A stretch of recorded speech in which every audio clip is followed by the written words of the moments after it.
Frères, amis, sœurs en Jésus-Christ,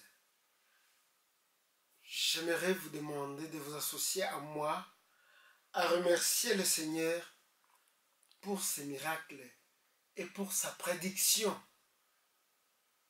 qu'il a donnée à son Église en ce qui concerne les temps de la fin. En cette occasion, j'aimerais qu'on étudie ensemble le message que Jésus a donné en l'évangile selon Matthieu, chapitre 24, du premier verset au 15e. Prions d'abord. Merci notre Dieu, notre Créateur, notre Sauveur. Tu es un Dieu qui nous aime. Tu es notre libérateur. En cette occasion, nous voulons étudier un peu de ta parole. Fais qu'elle nous soit utile et bénéfique. Fais que nous y trouvions une bénédiction. Puisse ton enfant, qui est en train de suivre ce message, trouver une bénédiction spéciale à cette occasion. Telle est notre prière, au nom de Jésus. Amen.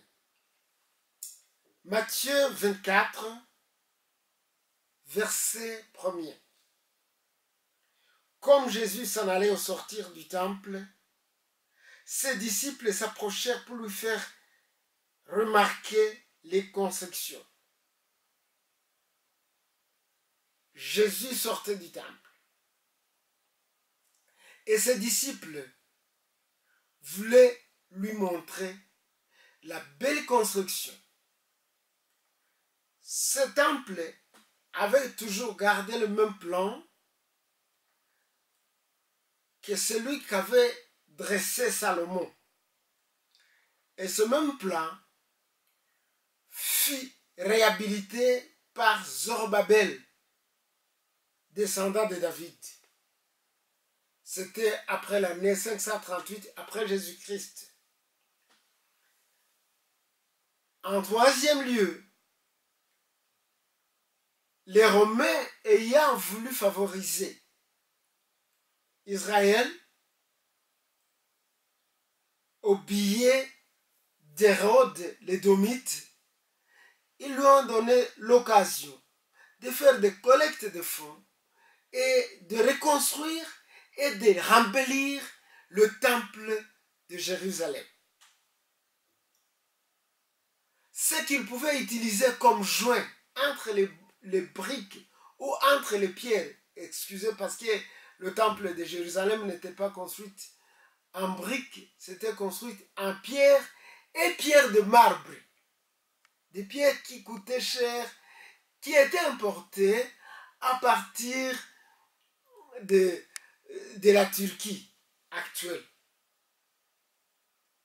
Et les disciples ont voulu montrer à Jésus la beauté du temple. Comme joint entre les pierres, il y avait de l'or.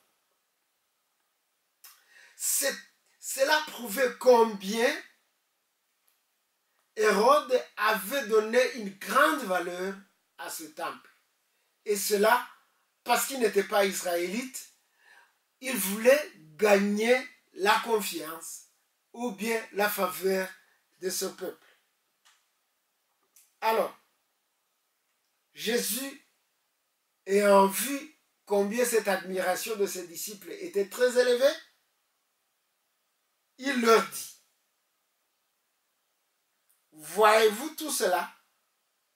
Je vous le dis en vérité, il ne restera pas ici une pierre sur pierre qui ne soit renversée. Comme nous venons de le dire, entre une pierre et une pierre, il y avait de l'or. Et Jésus regardait, il voyait loin quelque chose qui allait se passer quelques 40 ans après. Vous voyez tout ceci. Il ne restera plus pierre sur pierre qui ne soit renversée. Alors, à leur surprise, les disciples de Jésus se demandaient: quand cela arriverait-il? Jésus est monté sur la montagne des Oliviers et ses disciples vinrent en particulier. Ils lui firent cette question. Vous savez, ces disciples, les disciples de Jésus, ils avaient une faveur quand ils s'approchaient de lui et quand ils voulurent que Jésus leur parlât en particulier. Ils lui donnent cette question. Dis-nous, quand cela arrivera-t-il et quel sera le signe de ton avènement et de la fin du monde? Deux questions sont associées ici. Dis-nous, Seigneur, quand tu nous parles d'une pierre qui sera renversée à partir de l'autre, tu sembles parler de la fin du monde. Quand cela arrivera-t-il? Et quelle sera la date de ton avènement? Les deux questions, Jésus voulut y répondre avec diligence. Il voulut y répondre sans trop aller vite. Jésus leur répondit, prenez garde que personne ne vous séduise. La séduction est la meilleure technique que Satan utilise à partir du ciel. Il a séduit le tiers du nombre d'anges et il les a amenés avec lui sur cette terre. Il a séduit nos parents en Éden. Il leur dit, mourrez, vous ne mourrez pas. Il a séduit le roi Saul, le premier roi d'Israël, jusqu'à ce qu'il est allé consulter les devins. Satan a séduit beaucoup de gens. Et Jésus avertit ses disciples. Prenez garde que personne ne vous séduise. La première séduction, on la trouve au verset 5. Car plusieurs viendront sous mon nom, disant, c'est moi qui suis le Christ. Et ils séduiront beaucoup de gens. La première séduction, elle sera organisée à travers l'humanité. Et beaucoup de gens se diront, oui, celui-ci a raison. Voyez, il est en train de faire des miracles. Voyez, il est en train d'opérer des signes et des prodiges. Et Jésus dit, non, ceux qui viendront et se diront le Christ, attention, prenez garde qui ne vous séduisent. Vous entendrez parler de guerre et de bruit de guerre. Ça, c'est la deuxième chose que Jésus annonce. Il y a d'abord les faux prophètes qui se disent « Je suis le Christ ». Aujourd'hui, ce ne serait pas surprenant s'il y avait quelqu'un qui se disait « Il n'existe pas d'autre prophète sauf moi ». Je crois que cela se dit beaucoup de fois. Et Jésus a prédit ça. Et il a dit, ces gens, ils séduiront beaucoup de gens. Vous entendrez parler de guerre et des bruits de guerre. Gardez-vous d'être troublés, car il faut que ces choses arrivent. Mais cela ne sera pas encore la fin. Oui, des guerres et des bruits de guerre. Aujourd'hui, quand nous entendons parler de guerre, au Rwanda, cela est passé il y a 26 ans déjà, il y avait une guerre criminelle, une guerre sanglante, une guerre qui a été qualifiée de génocide. Aujourd'hui, cela est en train de se passer dans certains pays ailleurs.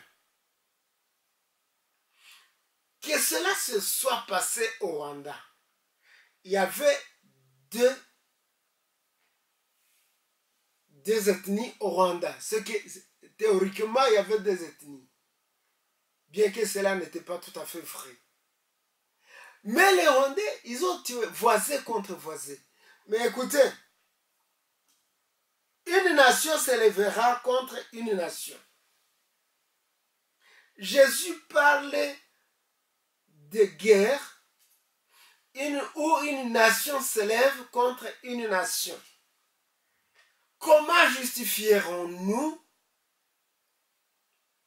quand une nation s'élève et voyage des milliers de kilomètres pour aller faire la guerre à une autre nation qui n'est pas voisine, qui n'a pas intérêt commun sauf l'économie? Et Jésus dit, une nation se révélera contre une nation et un royaume contre un royaume. Et il y aura en divers lieux des famines et des tremblements de terre. Le deuxième signe, le premier signe, c'est la séduction. Donc, le faux enseignement. Le deuxième signe, c'est la guerre et le bruit de guerre. Troisième signe, une nation qui s'élève contre une nation et avec des motifs difficiles à justifier. Jésus passe à des phénomènes que nous pouvons dire phénomènes géographiques, phénomènes économiques. Il y aura des famines. À ce que nous connaissons, la famine peut subvenir de l'insécurité sociale qui fait que les gens ne travaillent pas, de la maladie qui fait que les gens ne s'occupent que de la maladie. Aujourd'hui, nous sommes en train d'observer la présence d'un virus qu'ils ont nommé Corona et tout le monde est en train de s'acheter des vivres pour s'équiper au moins pendant quelques temps. Chers frères et sœurs, c'est prudent de s'équiper pour une certaine période.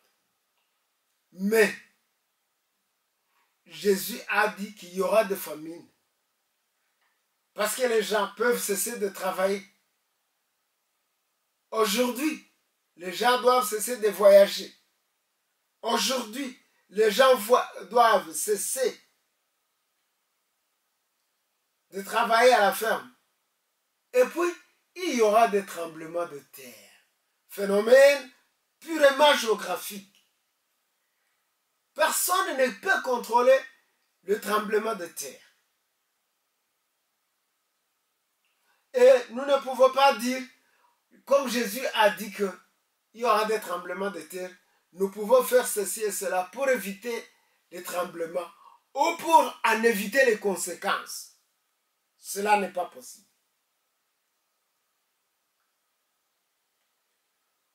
Phénomène politique.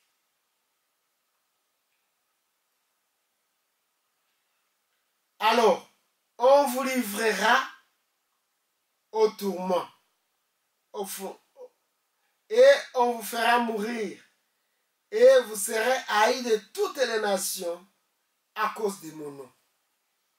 Deux fois, nous pensons que cela est arrivé il y a longtemps. À la période même, pendant la période même de Néron, ou même après lui, après Caligula, après Trajan, après tous ces empereurs romains qui ont haï le Christ et les chrétiens. Cela ne suffit pas. Jésus a dit que ceux qui haïraient les chrétiens ou bien les disciples de notre Seigneur, ils se diraient même qu'ils sont en train de servir le Christ. Combien de chrétiens ont été tués par des chrétiens pendant les années très nombreuses, à partir de l'an 538 après Jésus-Christ jusqu'à l'année 1798. Une période qui a duré 1260 ans. Combien de chrétiens ont été tués au nom du Christ? Et que ceux qui les ont tués disaient qu'ils servaient le Christ. Et Jésus dit, on vous tuera à mon nom. On vous haïra à cause de moi. Et ils vous haïront à cause de votre témoignage. Qu'est-ce que Paul a vu? Alors qu'il pensait servir Dieu, en acte 9, alors qu'il pensait servir Dieu, il menaçait ceux qui témoignaient le Christ. Et Jésus l'arrêta. Il dit, Saul, Saul, pourquoi me persécutes-tu? Saul n'est pas le seul qui a persécuté les chrétiens au nom du Christ. Beaucoup de siècles après Paul, des chrétiens ont été tués, ils ont été outragés, ils ont été menacés, ils ont été mis en prison, ils ont été brûlés au bûcher au nom du Christ. Ceux qui le faisaient disaient qu'ils étaient en train de défendre l'intérêt du Christ. Ouais. Alors, plusieurs succomberont et ils se trahiront. Ils se haïront les uns les autres. Ils se haïront.